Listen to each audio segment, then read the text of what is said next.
Bonjour. Je ne cesserai pas de le dire, de le clamer. Nous avons ici des bénévoles incroyables. Ils sont les premiers à être touchés par les conséquences de Chido et pourtant ils ne ménagent pas leur temps et leur énergie pour aider. Je commence ce matin par les paroles de Marc, délégué du Secours catholique à Mayotte. Je vous donne ici, dans cette chronique, des nouvelles de l'action du Secours catholique à Mayotte par la lecture d'extraits de son journal de bord. Mercredi 1er janvier 2025. D'abord, côté réjouissant. Les déchets qui m'inquiétaient tant ont en grande partie disparu. Une formidable implication, tant des salariés des services publics que des citoyens, a fait qu'un énorme travail a été accompli en 4 jours. De nombreuses rues, routes sont désormais dégagées. Les véhicules circulent plus facilement et les risques de santé publique s'estompent en partie. Par ailleurs, tant du côté de l'électricité que de l'eau et du réseau téléphonique, les choses s'améliorent petit à petit.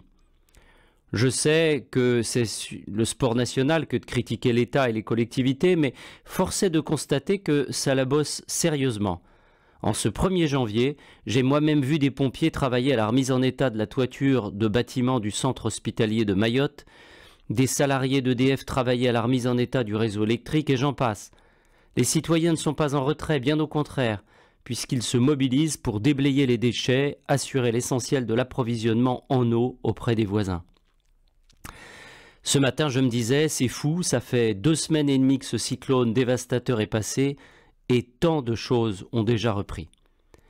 Le côté moins réjouissant, c'est un accès à l'alimentation qui reste très préoccupant, des aides au logement qui sont prévues mais qui excluent de manière très explicite les non-français et des expulsions qui commencent, qui sont en cours à l'heure où j'écris ces lignes, des réfugiés dans les écoles qui ont servi de centre d'hébergement d'urgence pour les sans-abri. En effet, l'objectif est de réouvrir les écoles pour la rentrée prévue le 13 janvier. C'est tout à fait louable que les communes et l'État souhaitent permettre aux enfants de reprendre une scolarité normale, mais le hic, c'est qu'aucune solution d'hébergement n'est proposée en parallèle.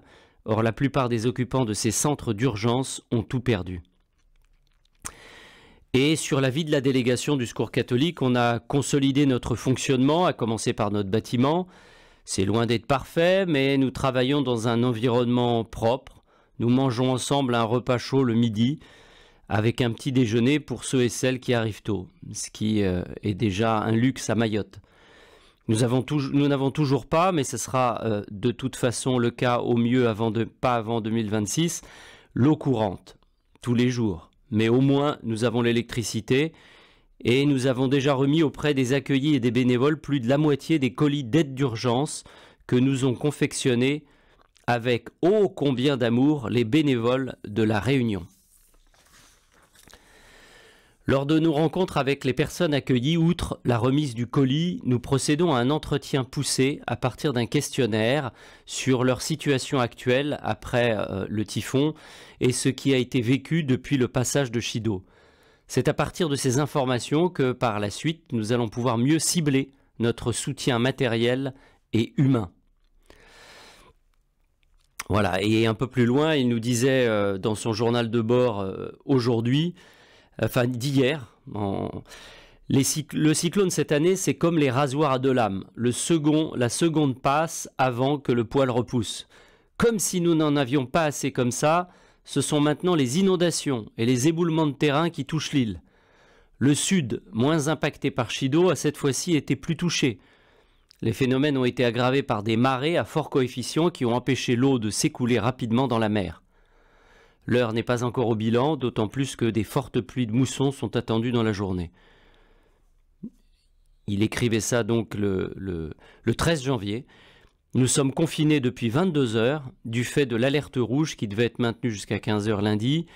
Repos forcé qui laisse du temps pour faire le ménage, écrire des mails, tenir mon journal de bord.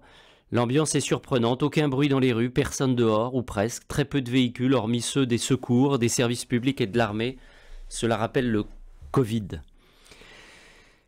L'aide alimentaire commence à se structurer à Mayotte, avec entre autres l'arrivée de World Central Kitchen, c'est une vraie ONG états-unienne, gros moyens. Il vise 50 000 repas par jour, en partie par la sous-traitance avec des restaurateurs locaux, lorsqu'ils seront totalement opérationnels. Ils sont hyper sécurisés, très pros, mais ils ont besoin de contact direct avec les populations les plus touchées. Ça tombe bien, c'est une particularité du Secours catholique à Mayotte, et nous pouvons la leur offrir. Voilà, et pour terminer, nous souhaitons reprendre au plus vite nos activités habituelles, à savoir essentiellement accès à l'informatique, au droit, alphabétisation, apprentissage du français, sans oublier bien sûr le centre de formation professionnelle Nyamba. En effet, le nombre d'accueillis que nous rencontrons nous le demande, et ce sera un signe de reprise, de projection possible dans l'avenir, de temps collectif qui redonne force et espoir, et demain est un autre jour. Merci à tous pour les nombreux soutiens qui se sont exprimés, les dons qui ont été reçus à la délégation de Franche-Comté, fléchés vers le soutien à l'action du Secours catholique à Mayotte. Et merci aussi pour votre pensée, pour votre prière.